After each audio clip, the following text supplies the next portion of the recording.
Magandang araw guys, Roser 135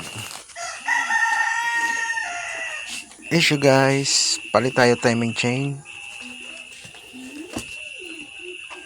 saka chin guard. Pero guys, hindi yan ang pag-uusapan natin ngayon kasi magtatiming tayo ng Roser 135 saka magpapalit tayo ng timing chain. Siya nga pala guys, kailangan natin baklasin yung side para matanggal natin yung timing chain. Kaya kung nakikita nyo, wala na siyang clutch housing. Fast forward na tayo guys, binalik ko ng kanyang mga parts. Saka yung block, binalik ko na din. Kung napapansin nyo dyan guys, yung kanyang piston is nakalapat na sa pinakataas. Roser 135. Dahil kailangan natin yan sa pag-timing ng ating motor. Nalapat na siya, sagad na. Matapos natin ilapat dyan, pupunta naman tayo dun sa kanyang head.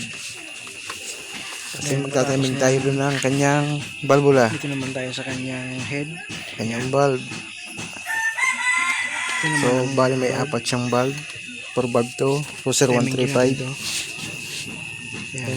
Hindi ko pa siya guys nalinisan, kaya ganyan pang itsura niya. Mapapansin nyo guys, Baka pa siyang puwit ng kawali. dito sa kanyang So, shop. dito guys, kung mapapansin nyo, mayroon siyang vice versang yan, mahaba na paikot-ikot. Inaikot-ikot ko pa yan guys para tumagal ang ating oras. So sige, paikutin mo pa. Paikutin mo lang ng paikutin. Sige, paikot pa. Diyan natin yan guys sa timing. So ayan. So bali kailangan dyan. At nilagay ko na nga kanyang timing gear. Yan, pinaikot-ikot pa ulit. Para malaman nyo yan. Then pihitin natin ng isang pihit yan. Isang pihit lang guys. Oops! Oh, yan. Kung mapapansin dyan guys, hindi na yan iikot at hindi na yan gagalaw. Ito nyo guys, hindi na siya gumagalaw. So, okay na yan guys. So, okay na yan guys. Maya-maya, buuhin na natin to. Asimbulin na natin. So, Okay yan. Ilagay natin yan dito sa sa block.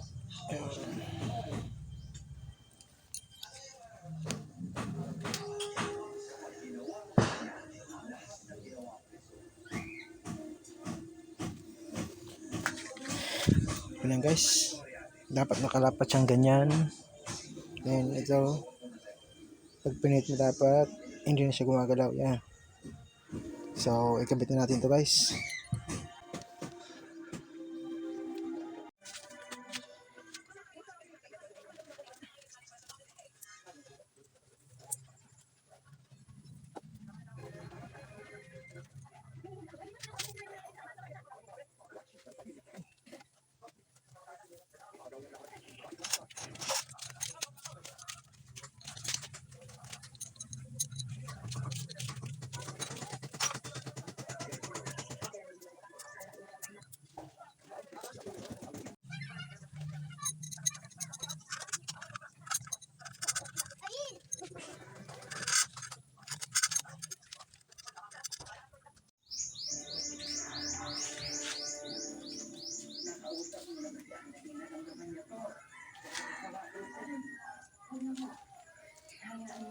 So ilagay natin to guys, itong timing gear.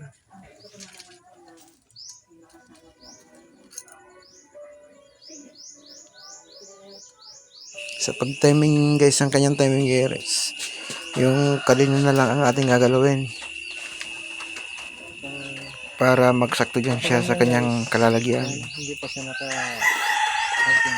So kung napapansin nyo, hindi pa siya nakasakto. Kaya yung kalina lang aking ginalaw hanggang sa mag-swak na dyan siya. Yan, swak na siya guys.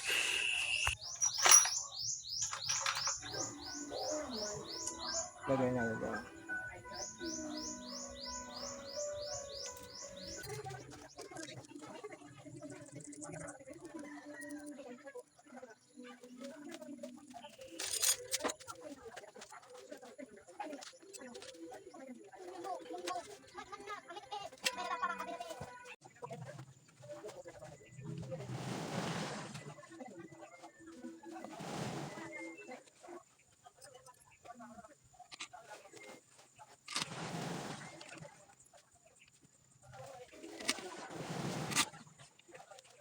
So yan guys, nag-sound check na tayo dyan.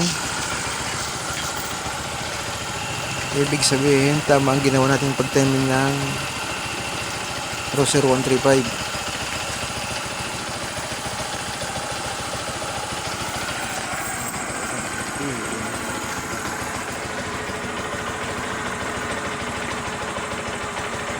Hampas 1,000 RPM pag may na idea ito.